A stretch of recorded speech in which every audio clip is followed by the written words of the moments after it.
지난주에 제가 말씀을 열심히 드렸는데 식사는 하셨는지요? 아직 실천하기엔 너무 이르지요? 아무튼 올 한 해가 가기 전에 진짜로 식사 한번 했으면 좋겠고요.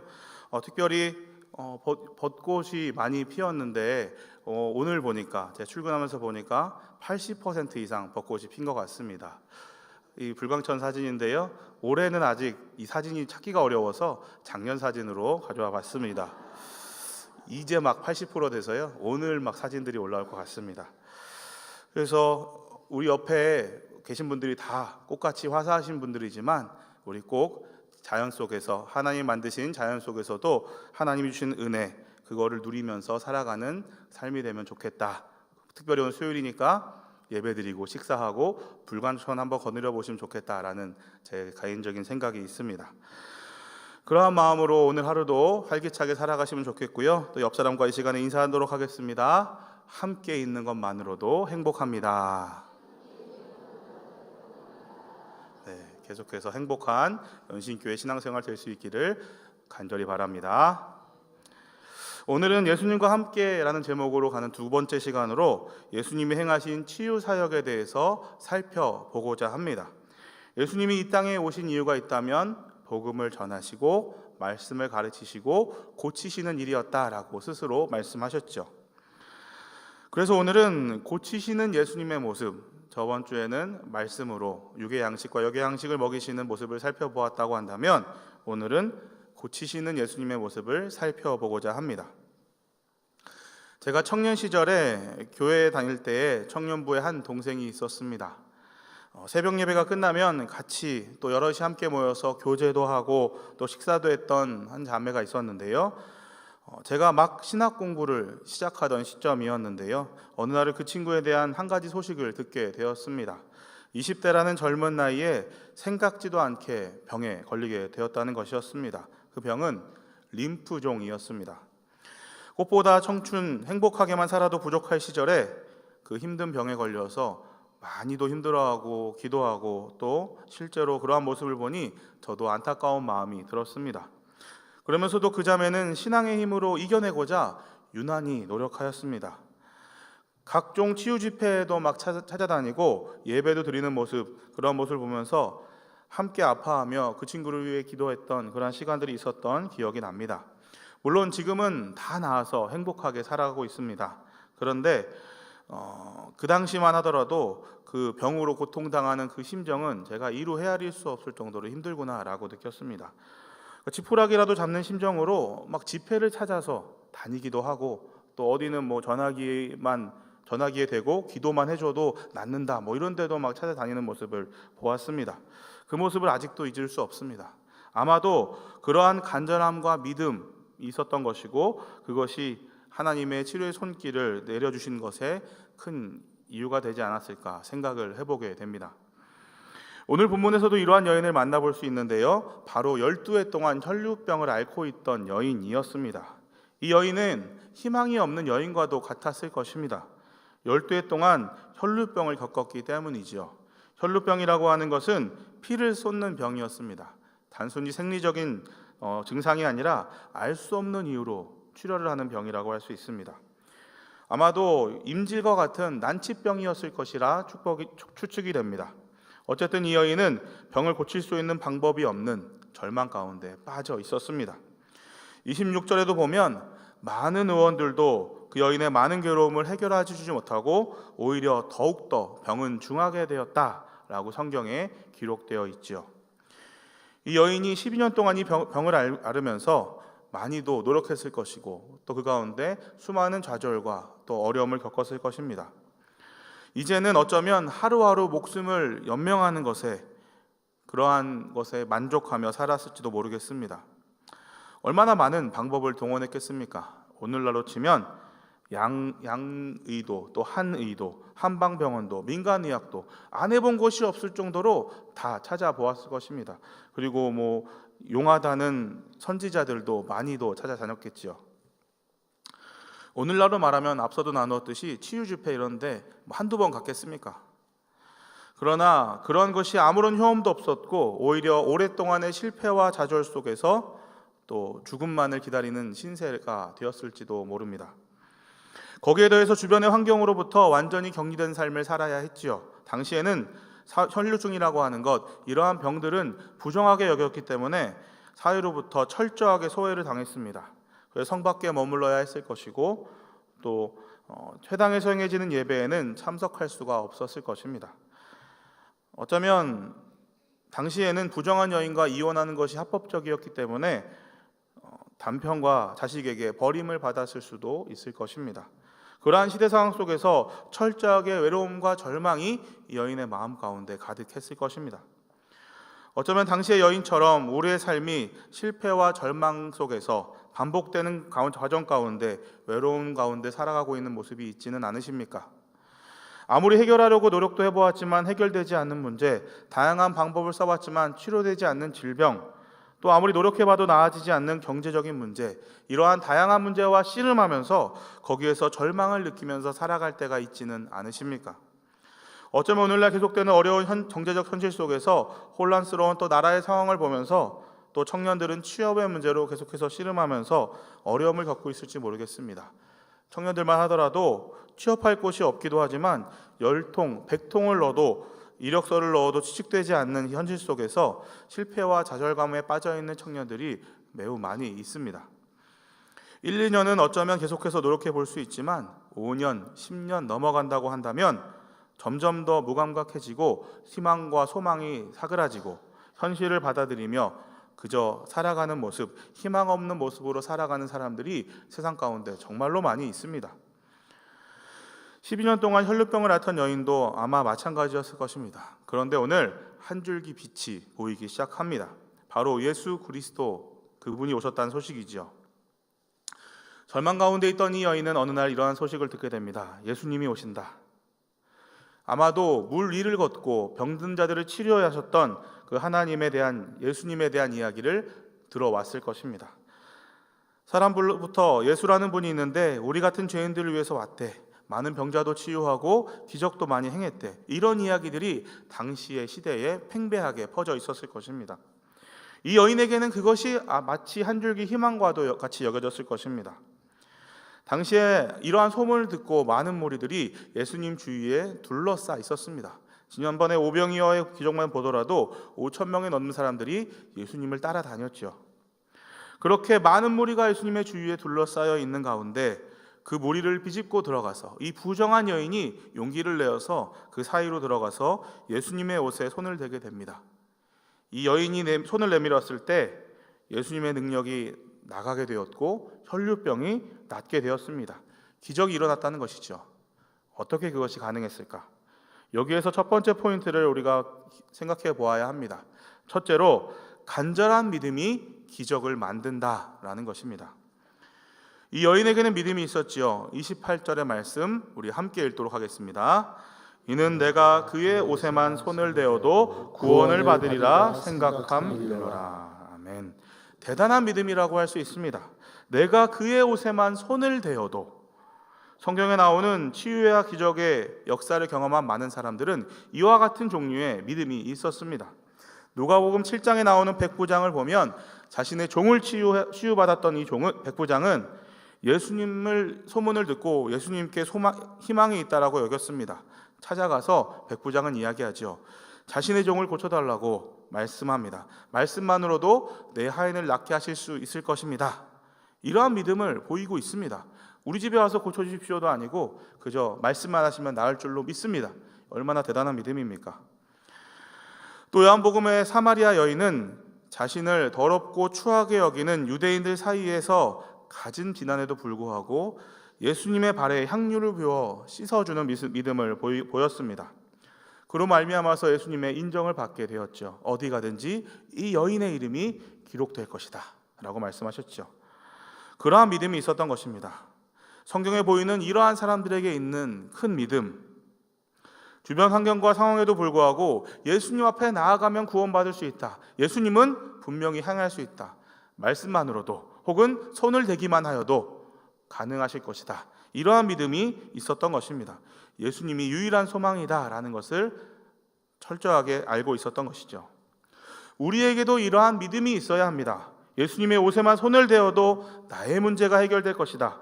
예수님의 옷에만 손을 대어도 나의 질병이 낫게 될 것이다. 예수님의 옷에만 손을 대어도 보이지 않던 길이 보이고 예수님의 옷에만 손을 대어도 나를 가로막는 장벽들이 무너지게 될 것이다.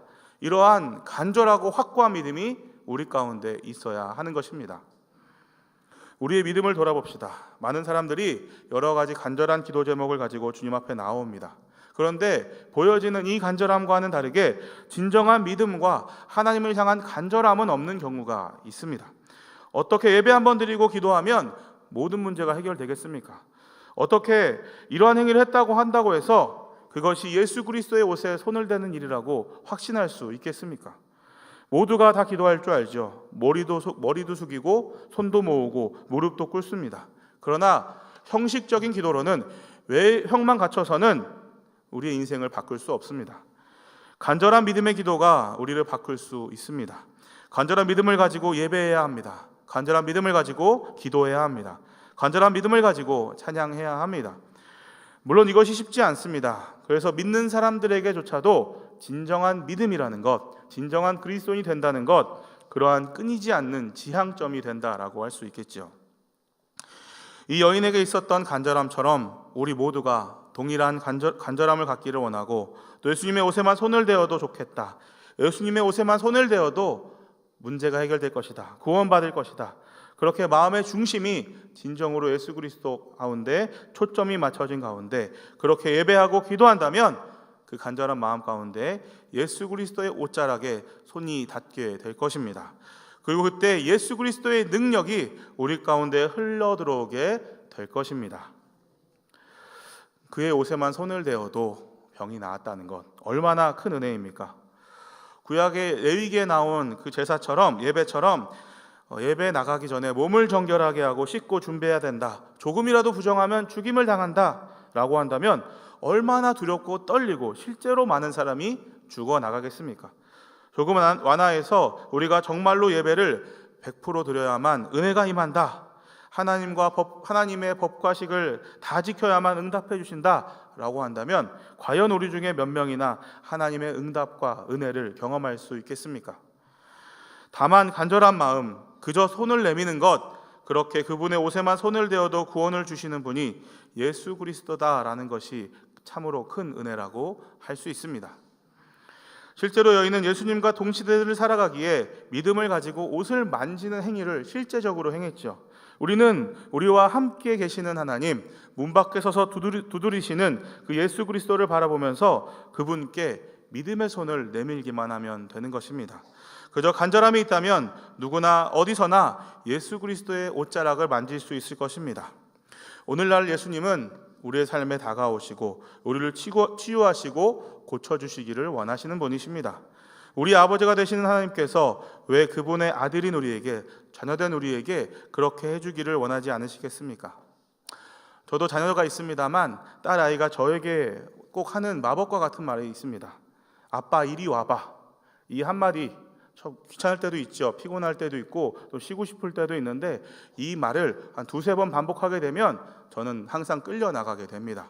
그래서 딸아이가 원하는 것, 딸아이가 하고 싶은 것을 해주고는 합니다.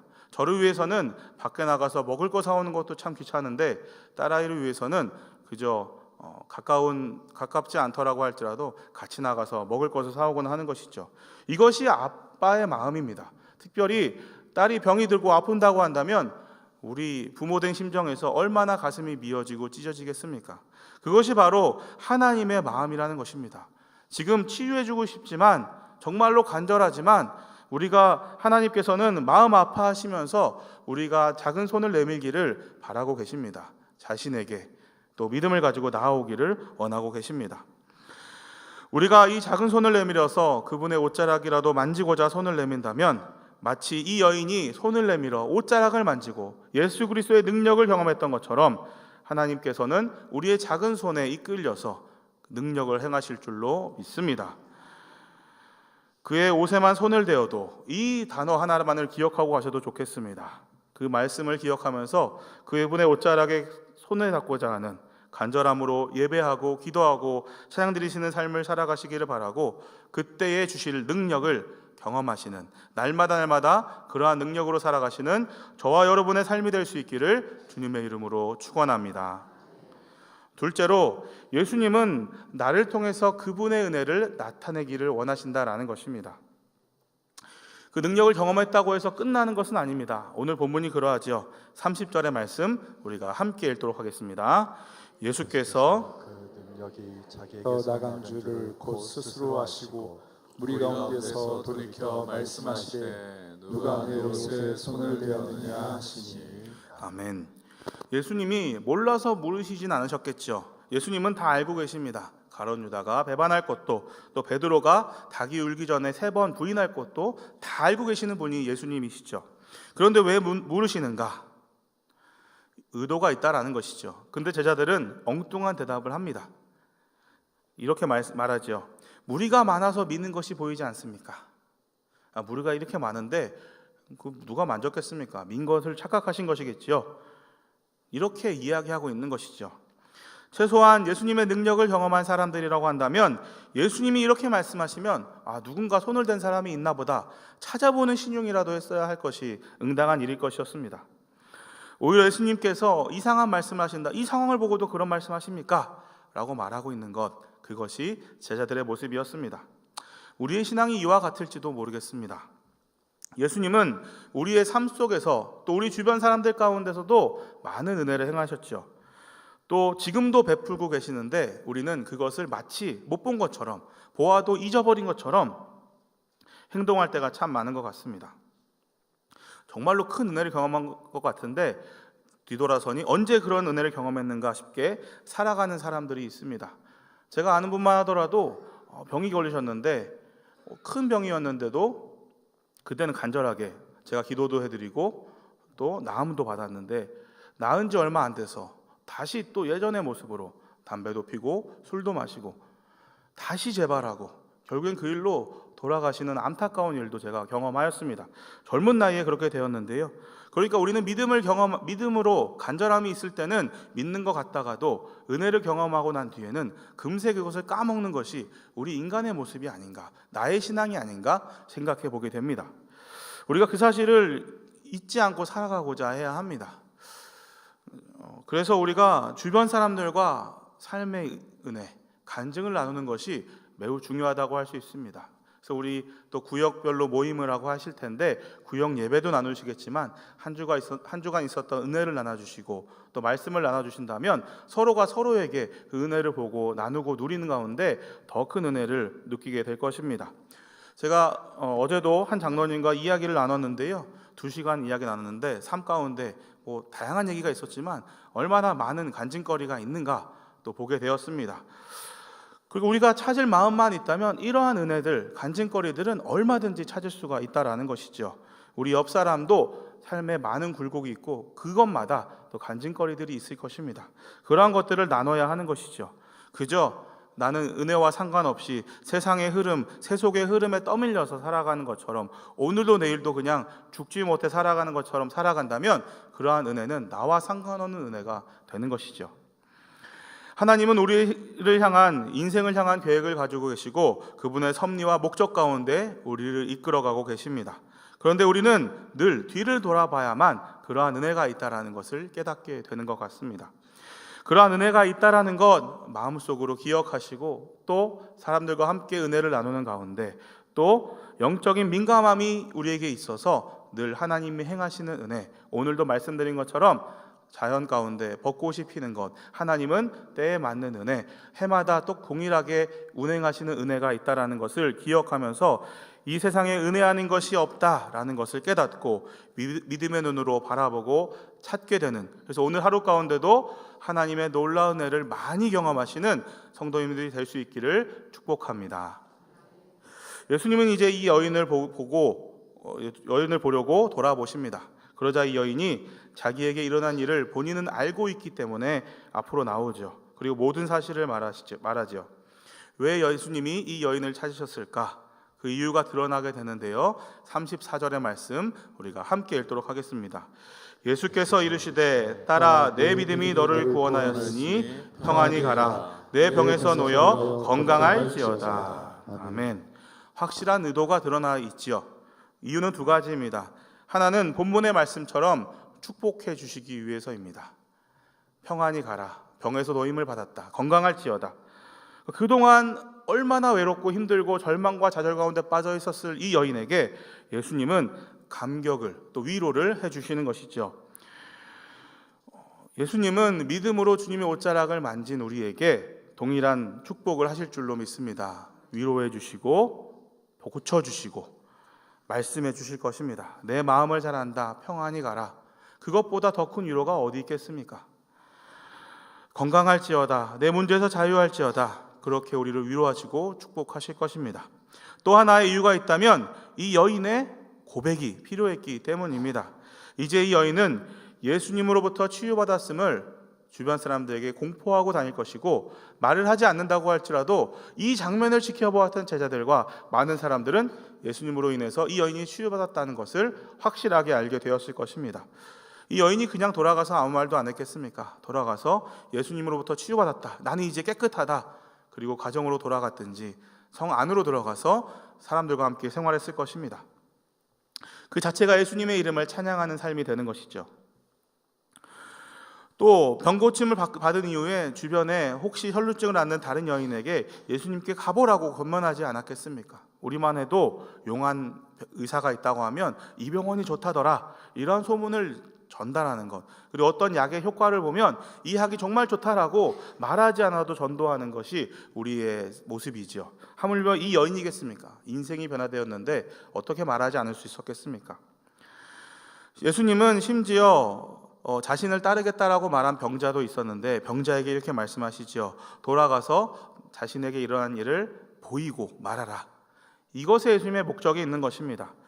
보았던 사람들은, 그것을 들은 사람들은 변하게 될 것입니다. 이처럼 예수님의 은혜를 입은 사람들에게 예수님의 제자가 되어야 함은, 복음 전파자가 되어야 함은 물론일 뿐만 아니라 받은 은혜로 평생 동안 하나님의 영광을 나타내는 사람이 되어야 하는 것이죠. 그것을 위해서 예수님은 모든 것을 아시면서도 사람들 앞에 이 여인을 세우고 자신의 말로써 그것을 증명해 주신 것입니다. 예수 앞에 나오면 치유를 받을 수 있고 예수 앞에 나오면 구원을 받을 수 있다, 이 말씀 가운데 드러나는 것이죠. 예수 그리스도의 은혜를 경험한 우리 또한 그러한 사람들이 되어야 합니다. 그 은혜를 고백해야 하는 것이죠. 우리가 주변 사람들을 통해서 난 예수 믿고 구원받았다 라고 간증하는 것, 그 은혜를 나누는 것, 그 자체가 예수 그리스도 앞에 영광을 돌리는 일이고 그것이 그분의 뜻이라고 할 수 있는 것입니다. 받으신 은혜 가운데 하나님께 영광 돌리고 하나님을 찬양하는 삶을 살아가시는 저와 여러분이 다 될 수 있기를 주님의 이름으로 축원합니다. 셋째로, 예수님은 우리를 근본적인 변화로 초대하신다는 것입니다. 여러분은 신앙생활 해오면서 왜 예수님이 이렇게 하실까 생각하셨던 일이 있으십니까? 그저 쉽게 말씀하시고 치유해 주시면 좋을 텐데도 말씀도 잘 안 들리는 것 같고, 자꾸 큰 병이 자꾸 생겨오는 것 같고, 안 좋은 일들은 반복적으로 내 삶에 일어나는 것 같다. 우리의 믿음도 롤러코스터를 타는 삶, 그러한 것을 경험해 보거나 생각해 보신 적이 있으십니까? 오늘 본문의 여인도 마찬가지지요. 이렇게 많은 사람들 틈에서 예수님의 몸에 손을 대어야 했을까? 이렇게 힘들게 하실까? 저 나무 위에 있던 삭개오를 불렀던 것처럼 부르시면 좋겠다라는 생각도 들 것입니다. 쭉 세워놓고 그저 안수기도 돌아가면서 순번대로 주시면 얼마나 좋았을까 생각도 해보게 됩니다. 옷자락을 만졌으면 누군지 아셨을 텐데 그냥 말씀하면 되셨을 텐데 굳이 누군가에게 취조하듯이 자백을 받아내듯이 말씀하실 필요가 있었을까? 이러한 이유들이 끊임없이 생각이 듭니다. 그런데 우리도 그냥 우리에게 찾아오셔서 오늘 지금 당장 말씀하시고 지금 당장 치유해 주시고 고쳐주시면 좋을 것 같은데, 아무리 간절히 기도해도 이 하루 이틀 동안 치유되지 않고 수년이 걸리는 사람도 있는데 내 문제도 수년 동안 해결되지 않았는데 왜 그럴까? 예수님은 우리가 이러한 간절함을 회복하기를 원하시고 이 여인과 같이 완전한 변화를 경험하기를 원하십니다. 또 겸손하고 용기 있게 손을 뻗기를 원하십니다. 종종 예수님은 치유를 행하실 때에 이렇게 말씀하실 때가 있는데요. 마가복음 2장에서 중풍병자의 지붕을 뚫어내린 그 4명의 친구들의 믿음을 보시고 이렇게 말씀하시죠. 마가복음 2장 5절의 말씀 함께 읽겠습니다. 예수께서 그들의 믿음을 보시고 중풍병자에게 이르시되 작은 자야 내 죄사함을 받았느니라 하시니, 예수님께 중풍병을 고쳐달라고 했는데 죄사함을 받았다라고 말씀하시는 것이죠. 그냥 고쳐주시기만 하시면 되는데, 다 고쳤다 이렇게 말씀하셔도 되는데 죄사함을 받았다라고 특별하게 말씀하시는 것입니다. 예수님이 어떠한 분이신가, 예수님이 어떠한 능력이 있고 그분이 어떠한 목적을 가지고 이 땅에 오셨는가 알려주시기 위함인 것처럼 보입니다. 마가복음 2장 10절의 말씀에도 보면 또 함께 읽겠습니다. 그러나 인자가 땅에서 죄를 사하는 권세가 있는 줄을 너희로 알게 하려 하노라 하시고 중풍병자에게 말씀하시되, 이 말씀하시고 치유하시는 것이죠. 예수님의 목적은 치유에 있는 것이 아니라 이 치유를 통해서 죄사함 받고 구원받아 하나님의 백성이 되는 것에 그 목적이 있다라는 것입니다. 예수님은 이것을 위해서 치유해 주시고 고쳐 주시고 가르쳐 주시는 것입니다. 오늘 본문 34절에도 믿음이 너를 구원했다 라고 말하고 계시죠. 이 말이 중요했던 것입니다. 그저 병을 고쳐주시고 능력이 나가면 나간 대로 두셔도 되는데, 그저 능력이 나갔다, 그 여인이 치유되었다라고 말씀하셔도 되는데, 믿음이 너를 구원하였다라고 말씀하시는 것, 이 믿음이 본질이고 믿음이 핵심이기 때문입니다. 오히려 번고침이 쉬운 것이다라고 말씀하시기까지 하시죠. 하나님은, 예수님은 그것을 위해서 오신 것이 아니라 더 근본적이고 더 크고 더 중요한 것을 위해서 오셨다는 것입니다. 하나님이 우리를 치유해 주시는 분이시지만 그럼에도 불구하고 이러한 일이 바로 일어나지 않는 이유가 있다면 그 중에 하나는 우리가 알기 원하시기 때문입니다. 우리가 근본적으로 변화하기를 원하시기 때문입니다. 예수님이 어떠한 분이신지, 우리가 진정한 믿음을 갖는다는 것이 어떠한 것인지, 그것에 대해서 계속해서 도전해 오고 계시는 것입니다. 진정으로 그분의 은혜가 무엇인지 깨닫기를 원한다면 이러한 간절함으로 살아가야 합니다. 나는 구원받은 존재다라는 겸손함으로 나아갈 필요가 있는 것이고, 믿음을 통해서 하나님과의 관계가 회복되어야 하고 더 근본적으로 제자된 삶으로 나아가야 하는 것이죠. 요즘에 날이 갈수록 한국의 교인들이 줄어가고 있는 현실 가운데 우리는 살아가고 있습니다. 이러한 시대에 참 제자는 어디 있을까 고민스럽죠. 주여 주여 외치던 사람들, 예수 그리스도가 전부입니다 라고 외쳤던 사람들, 고백했던 사람들, 지금은 어디 있는가, 그러한 생각이 들 때가 있습니다. 누가 예수 그리스도의 발을 씻어줄 것인가, 힘든 현실이지만 내가 그러한 사람이 되어야 하지 않을까. 오히려 이런 때일수록 간절한 마음으로 주님의 옷자락을 만졌던 여인처럼 간절함으로 주님께 손을 내미는 것, 그리고 그것을 통해서 하나님을 찬양하고 간증하고 전하는 것, 그것이 더 중요한 것 아닌가 생각해 봅니다. 이러한 시대에 내가 주님의 발을 씻긴 사람, 아니 발에 먼지라도 떨어뜨릴 수 있으면 참 좋겠다라는 생각이 저는 개인적으로 듭니다. 여러분은 어떠한 사람이, 어떠한 믿음의 길을 걸어가고 싶으십니까? 바라기는 제가, 또 우리가 그러한 믿음의 사람이 되면 좋겠습니다. 간절한 마음으로 주님의 옷자락에만 손을 대어도 낫겠다, 좋다라는 심정을 가지고 그러한 믿음을 가지고 나아가는 사람, 오히려 힘들 때에 주님을 붙들고 의지하며 주여 주여 외치는 사람, 손을 내미는 믿음이면 충분합니다. 그러한 더 간절함으로, 더 겸손함으로 나아가서 하나님의 옷자락을 만질 뿐만 아니라 그러한 믿음을 가운데 많은 사람을 하나님께로 돌아오게 하는 간증자, 또 믿음 선포자, 복음 전도자의 삶을 살아가시는 저와 여러분이 되기를 바랍니다. 또 그러한 믿음으로 우리도 하나님의 치유하심을 경험하고 더 큰 믿음으로 나아가는 은혜가 있으시기를 우리 주님의 이름으로 축원합니다. 기도하겠습니다. 하나님 아버지, 시간에 하나님 말씀 보았습니다. 말씀 가운데 나온 것처럼 이 여인이 손을 내미는 믿음, 그 간절함으로 구원을 받고 치유함을 얻은 것처럼 우리 안에 진정한 믿음이 회복될 수 있도록 주님 도와주시옵시고, 그저 기도하는 것, 형식적으로 예배하는 것이 아니라 진정한 그리스도인으로, 진정한 믿음의 사람으로 나아가서 하나님의 크신 은혜를 누리는 우리 모두가 될 수 있도록 주여 인도하여 주시옵소서. 특별히 하나님, 이러한 일을 행하신 이유가 있다면 우리가 본질적으로 변화되어서 참 제자가 되고 주님의 영광을 드러내는 삶을 살기를 원하시는 주님의 뜻이 있는 줄 압니다. 하나님, 우리가 은혜 입은 자로서 주님을 전하고 증거하며 믿음으로 주님께 영광 돌리는 삶을 살아가는 우리 모두가 될 수 있도록 은혜 베풀어 주시옵소서. 오늘 하루 가운데도 우리 인생 가운데도 많은 은혜 베푸신 주님의 은혜가 있을 줄 압니다. 그 은혜를 깨닫는 하루가 되게 하시고 은혜를 경험하는 하루가 되게 하시고 날마다 주님과 동행하며 은혜가 풍성한 삶을 살아나가는 우리 모두가 되게 하여 주시옵소서. 이 시간에도 여러 가지 병 가운데 고통받는 성도들이 있습니다. 주님께서 찾아가셔서 위로하여 주시옵시고 함께 하셔서 회복시키시는 주님의 은혜를 경험하는 병상의 모든 과정이 될 수 있도록 주님 은혜 베풀어 주시옵소서. 또 오실 목사님, 또 원로 목사님 위해서 기도합니다. 삶 가운데 은혜를 베풀어 주셔서 언제나 은혜가 풍성하게 하시고 그 말씀 전함을 통해서 삶을 통해서 많은 열매 맺는 귀하고 복된 삶이 될 수 있도록 은혜 베풀어 주시옵소서.